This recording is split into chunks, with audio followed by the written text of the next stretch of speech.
요즘 코스프레라는 말이 참 다양한 방면에서 사용되고 있는 것 같습니다. 이 용어는 원래 일본어입니다. 코스튬과 플레이를 일본 사람들이 쉽게 발음할 수 있도록 코스프레라고 하는 말로 만든 것이죠. 처음에는 일본에서 만화나 애니메이션 그리고 SF 영화를 좋아하는 오타쿠라고 불리는 마니아층들이 자신이 좋아하는 영화나 만화의 주인공이 입었던 의상을 입고 현실에서 흉내를 내면서 노는 문화에서 출발하였습니다. 요즘에는 미국이나 유럽에서도 이런 문화를 쉽게 찾아볼 수 있는 것 같아요. 물론 80년대 미국에서도 스타워즈나 스타트rek의 팬들이 영화 속 주인공의 의상을 흉내내면서 큰 모임을 하는 경우가 종종 있었습니다. 하지만 일본이든 미국이든 과거에는 이것은 매니아나 오타쿠처럼 특별한 사람들 혹은 독특한 취향을 가진 이들의 문화라고 생각을 했던 것이죠. 2000년대 들어서는 이러한 코스프레를 중심으로 하는 오타쿠 혹은 매니아들의 문화가 대중문화에 큰 영향을 미치기 시작했습니다. 이러한 것들이 오늘날 전 세계적으로 코스프레로 대표되어지는 마니아 혹은 오타쿠 문화가 대중들에게 보다 친근한 문화로 받아들여지는데 큰 역할을 감당했을 거다라는 생각을 합니다. 저도 한국에서는 큰 인기가 없는 스타워즈나 스타트rek의 큰 팬 중에 한 명입니다. 하지만 그럼에도 불구하고 저는 코스프레를 하면서 자신의 시간과 돈을 자신이 좋아하는 것을 위하여 투자하는 사람들을 보면 정말로 그 열정이 대단하다는 생각이 듭니다. 저는 특정한 영화를 좋아하긴 하지만 현실에서 그 영화를 위해서 따로 돈을 쓰거나 시간을 투자하는 것에 대해서 조금은 아깝다라는 생각을 가지고 있거든요. 그래서 자신이 좋아하는 것을 위해서 시간과 돈을 투자하며 열정을 가지고 코스프레나 아니면 다양한 형태로 문화에 참여하는 사람들을 보고 있으면 그 열정에 대해서 다시 한번 생각을 하게 됩니다. 저는 그리스도인으로서 특정한 문화를 좋아하는 오타쿠나 매니아들의 열정에 대해서 성찰하는 시간을 가져보기도 했었습니다. 이러한 코스프레 문화와 종교 사이에는 굉장히 다른 사회적 문화인 것 같지만 유사한 점도 많이 있는 것이죠. 코스프레란 결국 만화나 영화 속에 존재하는, 그러나 현실에서는 존재하지 않는 이들을 흉내내려고 하는 마음에서 시작되는 것이죠. 종교도 결국에는 믿지 않는 이들에게는 존재하지 않는 것 혹은 현실 속에 있지 않은 것에 대한 확신이나 신앙에 기반하고 있다고 볼 수가 있는 것입니다. 또한 둘 다 현실적이지 않은 것들에 대해서 현실 속에 있는 이들이 마치 그것이 진짜인 것처럼 흉내냄으로써 다른 사람들에게 그것의 가치나 의미를 전달하려고 한다는 점에서 공통점을 가지고 있는 것이죠. 바로 이러한 점 때문에 저는 코스프레에 집중하거나 시간과 돈을 사용하는 이들에 대해서 조금은 다른 관점에서 바라볼 필요가 있다고 생각을 합니다. 물론 코스프레 문화 자체가 그것에 공감하지 못하는 이들에게는 낯선 것이 될 수도 있습니다. 특히 오타쿠나 마니아들의 취향이라고 하는 것이 대중적인 것이 아니기 때문에 그것에 공감하지 못하는 사람들의 입장에서 볼 때는 거부감이 생기거나 혹은 굉장히 기괴하다라고 여겨질 수도 있는 것이죠. 최근에 광복 80주년을 맞이해서 일본의 애니메이션을 코스프레하는 사람들이 비판을 받는 사건도 우리 사회 가운데 있었습니다. 하지만 그리스도인으로서 우리는 코스프레를 즐기는 사람들의 열정에 대해서 다시 한번 생각해 볼 필요가 있습니다. 그리스도인이란 어떤 사람들일까요? 그렇습니다. 예수 그리스도를 주라 혹은 하나님이라 고백하는 사람들입니다. 믿지 않는 이들의 입장에서는 2000년 전 신화나 전설 속에 존재하는 어떤 사람을 지금도 살아있는 하나님으로 하나님의 아들로서 고백하는 사람들이 바로 그리스도인인 것이죠. 그리스도인은 2000년 전 예수의 가르침을 오늘날 우리가 살아가는 현실 속에서 실천하려고 하는 사람들입니다. 왜냐하면 그리스도인으로 부름을 받은 존재들은 그리스도를 본받는 자가 되어야 하기 때문이죠. 단순히 심리적으로 믿고 따르는 것이 아니라 예수께서 선포하신 하나님 나라의 가치를 우리의 삶 가운데서 실천함으로써 그를 본받음으로써 우리는 그리스도인이 되는 것입니다. 이러한 그리스도인의 정체성은 오늘의 본문의 말씀에도 잘 드러납니다. 21절은 이렇게 이야기합니다. 이를 위하여 너희가 부르심을 받았으니 그리스도도 너희를 위하여 고난을 받으사 너희에게 본을 끼쳐 그 자취를 따라오게 하려 하셨느니라. 21절에서 하나님께서 그리스도인을 부르신 목적이 이를 위해서라고 말하고 있습니다. 이것은 2장 1절에서 20절까지의 말씀을 잘 살펴봐야만 이해할 수 있는 것인데요. 베드로전서의 저자는 나그네와 같이 소아시아에 흩어져 있는 그리스도인들에게 고난 가운데서도 형제를 사랑하며 하나님 나라의 가치를 실천할 것을 이야기합니다. 그리고 2장에서 선을 실천하기 위하여 우리가 살아가야 한다는 것을 이야기하고 있는 것이죠. 바로 그 연속성 속에서 오늘의 본문의 말씀이 있습니다. 그러므로 이를 위해서라고 하는 이 말은 선을 실천하기 위해서 혹은 선행을 위해서 부름을 받았다라는 것을 의미하는 것이죠. 그런데 21절에서 베드로전서의 저자는 선을 위해서 부름을 받았다는 것과 예수 그리스도를 본받는 자가 되어야 된다는 것을 동일한 의미로 사용하고 있습니다.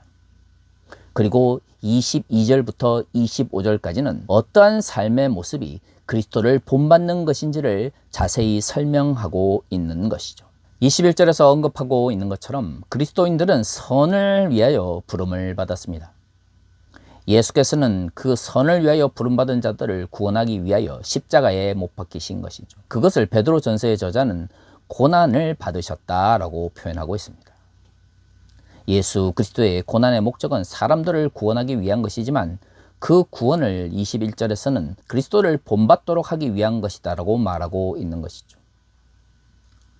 사람들은 예수 그리스도의 구원을 받았다라고 하는 것이 이제는 내가 원하는 대로 막 살아도 된다라는 의미로 잘못 생각을 합니다. 하지만 예수 그리스도의 고난은 우리의 구원을 위한 것이고 그 구원은 결국 예수 그리스도를 본받기 위한 것입니다. 22절에서 24절까지는 예수 그리스도께서 우리를 어떻게 구원하셨는지에 대해서 설명하고 있습니다. 그런데 결국에는 예수께서 우리를 구원하시기 위하여 고난받으신 목적이 우리 역시도 예수 그리스도와 같이 살아가도록 하기 위한 것, 즉 본받도록 하기 위한 것임을 강조하고 있는 것이죠. 22절에서 24절은 이렇게 이야기합니다.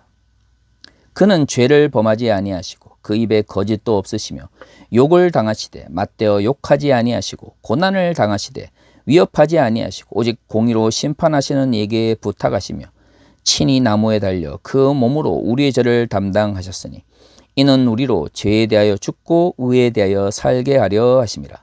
그가 채찍에 맞음으로 너희는 나음을 얻었나니.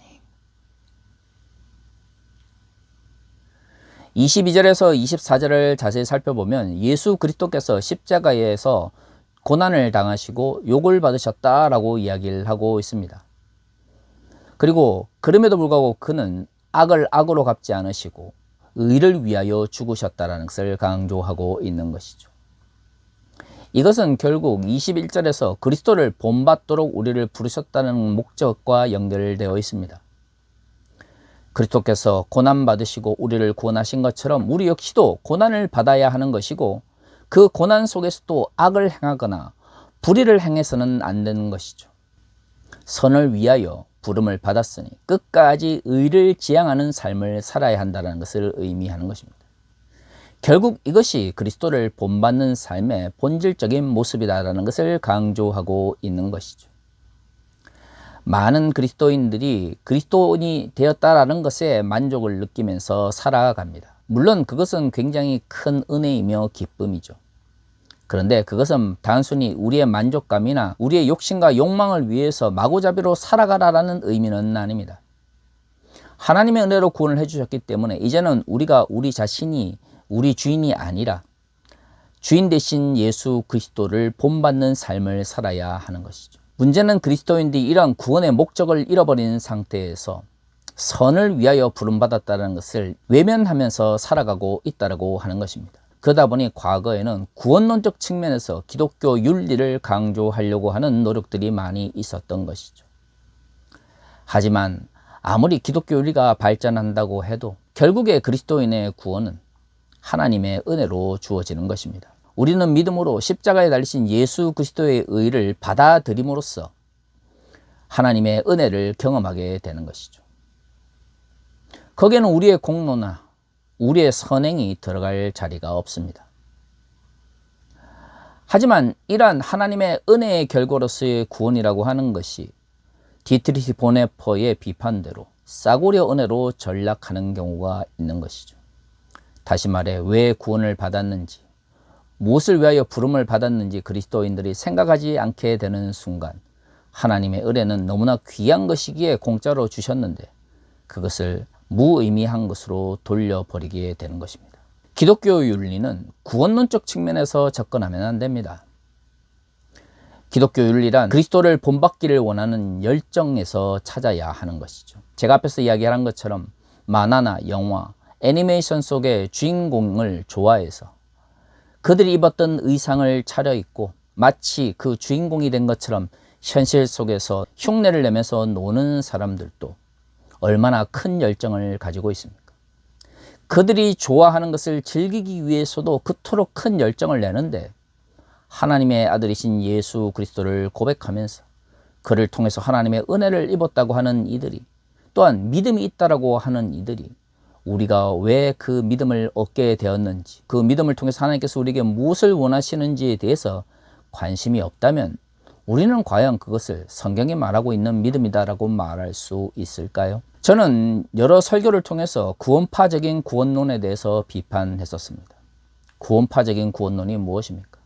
예수 그리스도를 믿고 또한 하나님의 은혜로 구원을 받았으니 우리가 이 세상 속에서 어떤 죄를 짓든 하나님의 뜻대로 살아가지 않는다 할지라도 마치 하나님께서 강제로 우리를 구원하셔야 하는 것처럼 가르치는 것이 구원파적 구원론입니다. 우리가 믿음으로 구원을 얻었다고 하는 것이 우리의 삶이 우리의 믿음과 아무런 상관관계가 없다는 말이 아닙니다.